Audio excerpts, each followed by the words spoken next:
సమావేశానికి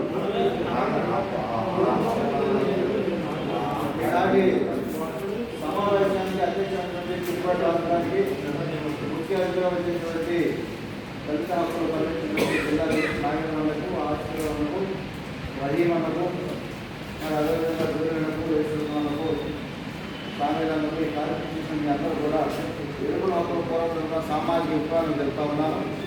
అయితే ఈ రోజున రాష్ట్ర బడ్జెట్ ఎట్లా ఉందంటే చిన్నపిల్లలు ఉరిగిలాంటి ఉంది. ఎందువల్లంటే జగన్మోహన్ రెడ్డి గారు ఈ రాష్ట్రంలో జగన్మోహన్ రెడ్డి గారి కోసం తపన పడింది, ఆయన కోసం ప్రార్థన చేసింది, ఆయన కోసం కన్నులు తినింది, కొట్టించుకుంది. ఈ రాష్ట్రంలో ప్రధానంగా ఎస్సీ ఎస్టీ. మన కుటుంబంలో ఎవరికైనా బాగా లేకపోతే ఎవరు ప్రార్థన చేయలేదు. కానీ రోజు జగన్మోహన్ రెడ్డి 16 నెలలు జైల్లో ఉన్నప్పుడు ప్రతి ఒక్క చర్చిలో, ప్రతి ఒక్క కుటుంబాలలో, శృతి కూటంలో అయ్యా బాబు, అయ్యా తండ్రి లేని బిడ్డయ్యా, అయ్యా ప్రభా నాయన నువ్వు జైలర్తో మాట్లాడు తండ్రి, అయ్యా సోనియాగాంధీతో మాట్లాడయ్యా, అయ్యా ఆయన బయట రప్పించాయని చెప్పి ఎస్సీలు ఎస్టీలు బీసీలు అందరూ కూడా ప్రార్థన చేసి ఆ ప్రార్థనలో ఫలితంగా బయటకు వచ్చి ఎన్నికల్లో పోటీ చేస్తే స్వల్పంతో ఒకప్పుడు ఓడిపోయి ఆ తర్వాత దళితులు గిరిజనులు బౌద్ధులు ఛాలెంజ్గా తీసుకొని మరి ఆ ఎన్నికలలో ఎంతో పేద ప్రజలకి నా ప్రాణం అర్పిస్తానని చెప్పి మాయ మాటలు చెప్పి జగన్మోహన్ రెడ్డి గారు అధికారంలోకి వచ్చారు. వచ్చిన తర్వాత గిరిజనులను కొట్టాడు, ఎస్సీలను కొట్టాడు, బీసీలను కొట్టాడు, ప్రజాస్వామ్యవాదులను కొట్టాడు, కమ్యూనిస్టులు కొట్టాడు. అంటే జనరల్ రాజకీయ పార్టీలు వచ్చాడు. మరి ఈ రోజున ఎన్నికల ముందే రంగురాళ్ళ నవరత్నాలు అంటే ఈ రంగురాళ్ళ వల్ల ఎవరికి ప్రయోజనం కలిగింది? రకరకాల పథకాలు పెట్టాడు. సపోజ్ అమ్మఒడియే పెట్టాడు. అమ్మఒడి డబ్బులు నానా వైద్యాలు తిరిగిపోతుంది. వాహన మిత్ర, ఎవరికి వాహనాలు ఉన్నాయి? మన వాళ్ళకి ఎవరికి లేవు. రైతు భరోసా, రైతులు ఎవరున్నారు? ఎస్సీలు ఎస్టీలు బీసీలు మైనార్టీలు. ఈ దేశంలో నాగార్జున సాగర్ కానీ, మరి ఉలకమ్మ కానీ, కృష్ణానది కానీ, గోదావరి కానీ, ఈ ఆయకట్టులో మన పొలాలు ఏమైనా ఉన్నాయా? ఎక్కడైనా సీలింగ్ కానీ మంజూరు భూములు కానీ ఇస్తే, డీకేలు ఇస్తే ఈరోజు కూడా దాన్ని అడగలు లెక్కించాల, ఆన్లైన్ లెక్కించాల. బ్యాంకు పుస్తకాలు లేవు మనకి. మనం ఎక్కడ రైతు భరోసా పడుతుంది? పొలాలన్నీ ఎన్ని వేల ఎకరాలు, లక్షల ఎకరాలన్నీ ఎవరికి ఉన్నాయి? ఈ రాష్ట్రంలో సంపన్న వర్గాలకు ఉన్నాయి, అగ్రవర్ణాలకు ఉన్నాయి. మనకు లేవు. మనకు పడదు రైతు భరోసా. గతంలో రైతు సంక్షేమం అన్నారు. ఎవరైతే ఒక ట్రాక్టర్ తీసుకుంటే ఎస్సీ ఎస్టీ వాడికి 5 లక్షలు 2 లక్షలు సబ్సిడీ వచ్చేది. ఒక గొర్రె తీసుకుంటే 30,000 అయితే 15,000 సబ్సిడీ వచ్చేది. బ్యాంకులో మళ్ళా తక్కువ వడ్డీకి రుణాలు ఇచ్చేవాళ్ళు. మళ్ళా రైతులకు సబ్సిడీ విత్తనాలు ఇచ్చేవాళ్ళు, యూరియా ఇచ్చేవాళ్ళు, ఇంకా రకరకాల ఐటమ్స్ ఇచ్చేవాళ్ళు. ఈ రోజున 7,000 రూపాయలు సంవత్సరానికి రైతు భరోసా పేరేసి సబ్సిడీ మొత్తం ఎత్తేసాడు. ఇందాక చెప్పారు మనోడు, అమ్మఒడి. మా ఇంట్లో 4 పిల్లగారు ఉన్నారు, మాకు స్కాలర్షిప్ వస్తుంది, ఫీజు రియంబర్స్ వస్తుంది, ఎస్టీ కార్పొరేషన్ లోన్ వస్తుంది, బెస్ట్ డెవలప్మెంట్ స్కూలు. మరి ఈ రోజున 15,000 వేసి 15,000 మళ్ళీ 1,000 రూపాయలు వాళ్ళు నొక్కేసి 14,000 వేసి మా కుటుంబంలో మా గిరిజనులకి రావాల్సిన హక్కులన్నీ మూసేసారు.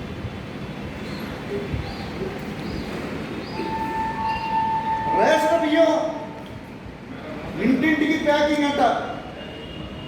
రేషన్ బియ్యం ఇంటింటికి ప్యాకింగ్ కాదు, ఎలక్షన్లో మందు డబ్బు పంచడానికి ఆ ప్లాన్. రాష్ట్రంలో బియ్యం పంచడానికి అతి తక్కువ. బియ్యం ఎవరి దగ్గర కొంటున్నారండి? ప్రభుత్వం ఎవరి దగ్గర కొంటుంది? పరిశ్రమల దగ్గర నాసిక రకం బియ్యం కొని ఎక్కువ రేట్ వేసి ప్రజల మీద భారం పెట్టి పుచ్చిపోయిన బియ్యం మనకిస్తున్నారు. ఏమయ్యా సన్న బియ్యం ఇస్తామని ప్రతిపక్షాలు అడిగితే ఏం మీ అమ్మ మొగుడు చెప్పాడు అంటున్నాడు వాడు. ఏమండి ఎంత దుర్మార్గం అండి, ఎంత దుర్మార్గం. అరే మీరు అసెంబ్లీలో ఉన్నారా? పేద ప్రజల సంక్షేమం కోసం లోపల మాట్లాడుతున్నారా? వీళ్ళ కులాల కోసం, వీళ్ళ కక్షల కోసం, వీళ్ళ రాజకీయ పార్టీల కోసం చెండాలుగా తిప్పుకున్నారు. ఈ రోజున రాష్ట్ర బడ్జెట్ చూడండి, రకరకాల బ్యాక్ రోజుకి అవసరం అండి. కార్పొరేషన్ అవసరమా? చౌదరీలకు అవసరమా? రెడ్లకు అవసరమా? కాపులకు అవసరమా? వాళ్ళు ఎప్పుడైనా అడిగారా? అయ్యా మాకు పేదవాడయ్యా, సంవత్సరానికి 10,000 ఆదాయం, అయ్యా నాకు లోన్ కావాలా, లేకపోతే మా జాతీయం కావాలా అని ఎవరైనా కాపు కానీ, రెడ్డి గారు కానీ, చౌదరి గారు కానీ, బ్రాహ్మణులు కానీ ఎవరు అడిగారా? మరి అడగడం వాళ్ళు వరవిస్తారు. అరే మేము రోజు ఉద్యమాలు చేసి కర్రతో కొట్టించుకొని కరెంటు పెట్టించుకొని ప్రాణాలు పోయేందుకు పోరాటం చేస్తుంటే మా ఎస్సీలు ఎస్టీలు సంక్షేమం కోసం, పేదల సంక్షేమం కోసం అల్లాడుతుంటే ఏమయ్యి రాజ్యాంగపరంగా రావాల్సిన బడ్జెట్ ఏదా? గత సంవత్సరం అంట ఎస్సీలకి 14,000 అయితే 14,000 కోట్లు అయితే ఈరోజు 3,000 కోట్లు పెంచాడట, 17,000 కోట్లు అంట. గిరిజనుల కంట పోయినసారి బడ్జెట్లో 2021 సంవత్సరం బడ్జెట్లో 4,000 కోట్లు కేటాయిస్తే ఇప్పుడు మళ్ళా 2,000 ఎక్స్ట్రా ఇచ్చారంట. అంటే 6,000 కోట్ల రూపాయలు ఈ రాష్ట్రంలో ఉన్నటువంటి 50 లక్షల మంది గిరిజనులకి, కోటి చిల్లర ఉన్నటువంటి దళితులకి కేటాయించని చెప్తున్నాడు ఈరోజు. ఎవరి అంకెల గారిని ఎవరు తెలీదు, ఈ అంకెల గారిని ఎవరు తెలీదు. ఒక యానాలు అయితే వాడు వాడి ఇంట్లో ఎంత ఖర్చు అవుతుంది, చీరాలు ఎంత ఖర్చు అవుతుంది, జిల్లాకు ఎంత ఖర్చు అవుతుంది, రాష్ట్రానికి ఎంత ఖర్చు అవుతుందని చెప్పగలుగుతాడు. వాడు కష్టజీవి, మట్టి మనిషి, ఉత్పత్తులు సృష్టించాడు. వాడికి తెలుస్తుందండి బడ్జెట్ గురించి. దళితులు తెలుస్తుంది, గిరిజనులు తెలుస్తుంది, పేదవాళ్ళకి తెలుస్తుంది. డబ్బులిచ్చి ఓట్లు వేయించుకొని డబ్బులు సంపాదించుకుని రాజకీయ నాయకులకి ఈ ఆర్థిక మంత్రి రాజేంద్ర రెడ్డి కానీ జగన్మోహన్ రెడ్డి గారికి తెలుసా అని అడుగుతా ఉన్నాను. న్యాయ నిపుణులతో చర్చలు జరిపారా? ఆర్థిక నిపుణులతో చర్చలు జరిపారా? ఏంటి మీరు ఇష్టం వచ్చినట్టు చేసుకుంటాడు. మళ్ళా లోటు బడ్జెట్ అంటున్నాడు, కేంద్రం నుంచి ఎంత వస్తుంది అంటాడు, వాళ్ళు సగం పంపారంటారు, మళ్ళీ అప్పులు చూపిస్తున్నాడు. ఏంటి దుర్మార్గం అంటే ఇక మనం అడగకుండా ఇంతే కదా. మీరు 2020-21 బడ్జెట్ ఏం చేశారు? అది సప్లా నిధులు అంటే జగన్మోహన్ రెడ్డి తెలుసా అని అడుగుతా ఉన్నారు. ఒక్కరు రాజేంద్ర ప్రసాద్ రెడ్డి గారికి తెలుసా అని అడుగుతున్నారు బడ్జెట్ అంటే, లేదా సప్లా అంటే తెలుసా అని అంటున్నారు. వాళ్ళకి ఎస్సీలు అంటే పూర్తి అర్థం తెలియదు, దళితులంటే తెలియదు, ఎస్టీలు అంటే తెలియదు. సప్లా నిధులు ఎంతోమంది ఈ రాష్ట్రంలో ఉద్యమకారులు, దళితులు, గిరిజనులు, బహుజనులు ఉద్యమాలు చేసి ధర్నాలు చేసి సప్లా నిధులు కేటాయమని అడిగితే మరి అప్పుడు కాంగ్రెస్ ప్రభుత్వం దిగొచ్చి దాన్ని రాజ్యాంగం ప్రకారం షెడ్యూల్లో చేర్చడం, మరి బడ్జెట్ కేటాయించింది. ఏమంటే అందరికీ జనరల్ ఫండ్స్లో రెడ్డి గారు ఉన్నారు, చౌదరి గారు ఉన్నారు, కాపు గారు ఉన్నారు, బ్రాహ్మణులు ఉన్నారు. వీళ్ళకి జనరల్ ఫండ్స్, వీళ్ళకి రోడ్లు, వీళ్ళకి గుళ్ళు, వీళ్ళకి పెన్షన్లు, ఇవన్నీ. దళితులు ఎస్సీ ఎస్టీకి మాత్రం 17,000 కోట్లు, ఈ 6,000 కోట్లు వీళ్ళకి రోడ్లు ఇయ్యే, మంచినీటి ఇయ్యే, కరెంటు ఇయ్యే, సంక్షేమం ఇయ్యే, ఆరోగ్యం ఇయ్యే. ఏమండి అంటే ఎస్సీలని ఎస్టీని వీళ్ళు అమాయకులు, వీళ్ళు ఏమి అడగరు. ఆల్రెడీ వీళ్ళటువంటి దళాలను తీసుకొచ్చి మనం కట్టేసాము. ఒక ఆయనకి చైర్మన్ ఇచ్చాము, ఇంకొక ఆయనకి డైరెక్టర్ ఇచ్చాము, ఇంకొక ఆయనకి కమిషనర్ ఇచ్చాము.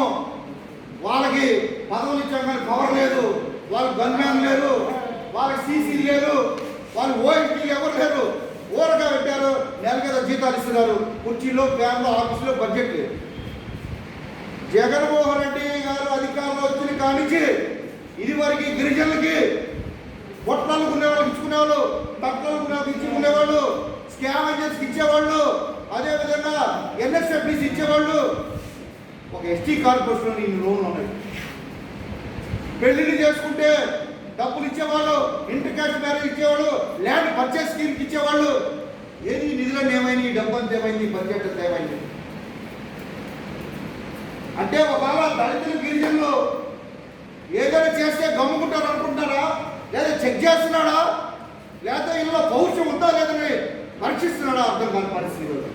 కాబట్టి ఈ రాష్ట్రంలో నమ్మక ద్రోహం, గిరిజనులను మోసం చేయటం, దళితులను మోసం చేయటం, ముస్లింస్ని మోసం చేయటం, బీసీలను మోసం చేయటం జగన్మోహన్ రెడ్డి గారు చేస్తున్నాడు.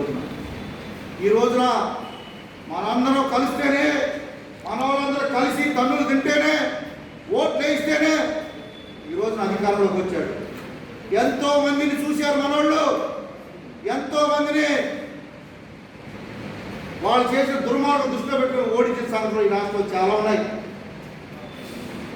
ఇదే విధంగా కొనసాగితే ఈ రాష్ట్రంలో కాంగ్రెస్ పార్టీ భూస్థాపన అయిపోయింది, టీడీపీ భూస్థాపన అయిపోయింది, జగన్మోహన్ రెడ్డి కూడా భూస్థాపన అయిపోతుంది. ఎప్పుడైతే ప్రజల్ని, నిన్ను నమ్ముకున్న వాళ్ళని, నిన్ను గెలిపించిన వాళ్ళని, నిన్ను ఆరాధించిన వాళ్ళని ఎప్పుడైతే విస్మరిస్తావో పతనం తప్పదు. ఈ రోజున చాలా ఘోరమైన పరిస్థితి జరుగుతుంది. పేద ప్రజలు తిండిలోకి అల్లాడుతున్నారు. గతంలో ఇన్ని వేల కోట్ల రూపాయలు నిజంగా కేటాయించినటువంటి బడ్జెట్ని దాంట్లో ఉపయోగించారా? ఎంత సిగ్గుసేటండి. 2 సంవత్సరాలు పూర్తయిపోయి 3వ సంవత్సరం ఎంటర్ అవుతుంది. ఈ నెల 25, 26 ఎన్నికలు జరిగి ఒక్క ఇల్లు అండి, ఒక్క ఎస్సీ ఎస్టీ వాడు కానీ, బీసీ వాడు కానీ, పేదవాడు కానీ ఒక్క ఇల్లు, ఒక్క లోన్ ఇచ్చిన సంఘటన ఉన్నదా? ఒక్క ఎకరం పొలం కొనిచ్చారా? ఏం లేదు. అలాంటప్పుడు నువ్వు ఉంటే ఎంత, ఊడిపోతే ఎంత? నీ ప్రభుత్వం ఉంటే ఎంత, ఊడిపోతే ఎంత? ప్రజల సంక్షేమం చేయని వాడివి రాష్ట్రంలో అధికారంగా 10,000 మంది చనిపోయారు. అనధికారిక ఎంతమంది? వాళ్ళకి కూడి పెట్టావా? హాస్పిటల్స్లో రోడ్ల మీద, సైకిల్ మీద, స్కూటర్ మీద శవాలు తీసుకెళ్తా ఉన్నారు. ఆక్సిజన్ అందక రోడ్ల మీద చనిపోతున్నారు, రైలు కట్ట మీద చనిపోతా ఉన్నారు, హాస్పిటల్ మెట్ల మీద చనిపోతారు. కార్పొరేట్ హాస్పిటల్కి కొద్దిగా జాలి ఉన్నదా? కొద్దిగా దయ ఉన్నదా?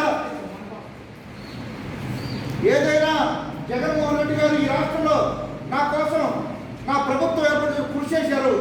వీళ్ళకి మంచి బియ్యం ఇద్దామే, 1 కేజీ మంచి నూనె ఇద్దామే, కొబ్బరి నూనె ఇద్దామే, బెల్లం ఇద్దామే, వీళ్ళకి పౌష్టికాహారం ఇద్దామని ఏముందా? పుచ్చిపోయిన బియ్యం రైతుల దగ్గర, మీ ఓడి దగ్గర కొని మా అధికారుడి ప్రభుత్వం వసూలు చేసుకొని ఆ పుచ్చిపోయిన బియ్యం ఎవరు తింటారండి? అవి సైకిల్ తిన్నట్టు తిరుగుతున్నాయి.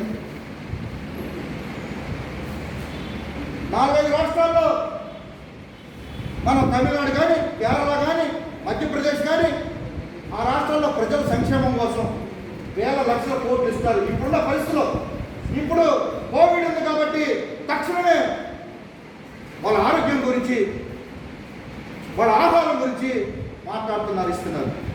నువ్వేమిచ్చావు? నువ్వు కమ్మకి ఏ జిల్లాలో కూర్చున్నావు? నువ్వు ఎప్పుడైనా ఏ జిల్లాలో పర్యటించావా? ఏ జిల్లాలో తిరిగావా? ఎవరినైనా దగ్గర తీసావా? ఏ హాస్పిటల్ మీద చర్య తీసుకున్నావా? ఈ రాష్ట్రంలోనే 30-40 వేల మంది చనిపోతే గవర్నమెంట్ లెక్కలు 10,000 చూపించు. మీ వల్ల ఎవరి వల్ల కాదు, మీరు ఎవరు కూడా మందు కనుక్కోలేరు, నేను బహుజుడిని ఉత్పత్తులు సృష్టించేవాడిని అని చెప్పి పాపం ఆనందయ్య కరోనాకు మందు కనిపెడితే నెల్లూరు జిల్లా ఉన్నటువంటి ప్రైవేట్ హాస్పిటల్, గవర్నమెంట్ హాస్పిటల్లో పడక మీద రేపు చచ్చిపోయి కూడా వెళ్ళి మందు తీసుకున్నారు. ఆ మందు వల్ల లేచాడు. దానివల్ల కార్పొరేట్ సంస్థలు, హాస్పిటల్ యజమానులు, మందుల వ్యాపారులు ఏర్పడి ఆనంద్ది సరైన మందు కాదు అని చెప్పి అవసరమైతే ఆనందం చంపేస్తారు. అవసరమైతే అక్కడ ఉన్నటువంటి మరి కరోనా పేషెంట్ కూడా వాళ్ళే చంపేసి ఆనందం పెడతారు. ఏమంటే ఇందాక పెద్ద అని చెప్పాడు, తెలుగుపేటలో మరి నర్సరాపేట ఔషధ బాలులో మరి పిండి కట్లు ఎప్పుడు చేస్తున్నారు? 40-50 సంవత్సరాలు చేస్తా ఉన్నారు ఔషధ బాలులో. మరి ఆయన విషయంలో మీరు పరిశోధన చేశారా? రాష్ట్ర కేంద్ర ప్రభుత్వాలు ఆరోగ్య శాఖ వాళ్ళు వెళ్ళి ఆయన సర్టిఫికెట్ ఇచ్చారా? ఎవరు? చౌదరి గారు. వాడు భూత వైద్యుడు ఉన్నాడు. ఎవరు? రాము, వాడు విశాఖపట్నం రామ్దేవ్ బాబు, వాడు కూడా వచ్చింది కరోనా. అరే వాడు ఎన్ని సంస్థలు ఉన్నాయి? వాడు పేడ తీసుకొస్తాడు, ఇది పాలకొడి అని అమ్ముతాడు. వాడి మీద చర్యలు ఉన్నాయా? కాబట్టి ఈరోజు ఆనందం కూడా ఉత్పత్తులు సృష్టించి ఆయన కరోనాకు మందు కనిపెట్టాడు. ఆనందకి ప్రభుత్వం జెట్ క్యాటర్ ఎస్కాప్ ఏర్పాటు చేయాలా? ఆయన్ని ఒంగోలు మొన్నటి నుంచి నిర్బంధించాలని సమాచారం ఉంది. ఆయన్ని వెంటనే విడుదల చేసి ఆయన ఔషధాలు తయారీకి 100 ఎకరాలు కేటాయించి ఆయనకి ఏదైతే మొక్కలు కావాలో మొక్కలు రాష్ట్ర కేంద్రంలో సప్లై చేయాలని, అదేవిధంగా ఈ బడ్జెట్ మీద మళ్ళా రాష్ట్ర ప్రభుత్వం చర్చలు జరపాలని, మరలా దీని మీద పునరాలోచన చేయాలని, దీని మీద మనందరం కూడా పోరాటం చేయడానికి సిద్ధపడాలని. లేకపోతే మొత్తం ఎక్కడికక్కడ ఇప్పటికే చాలా చాప కింద నీరులాగా వచ్చింది. కాబట్టి మనందరం కూడా ఈ బడ్జెట్ మీద కానీ హక్కుల మీద కానీ మనం ఇప్పుడు పోరాడకపోతే మాట్లాడకపోతే ఇక రానున్న కాలంలో చాలా ఘోరమైన పరిస్థితి వస్తుంది. కాబట్టి మనందరం కూడా ఉద్యమం వైపు నడవాలని మరి ఈ సందర్భంగా మీ అందరూ తెలియపరుస్తూ, వ్యవసాయ అధ్యక్షులు మీ అందరూ కూడా ఎరువులకు సామాజిక జై జై.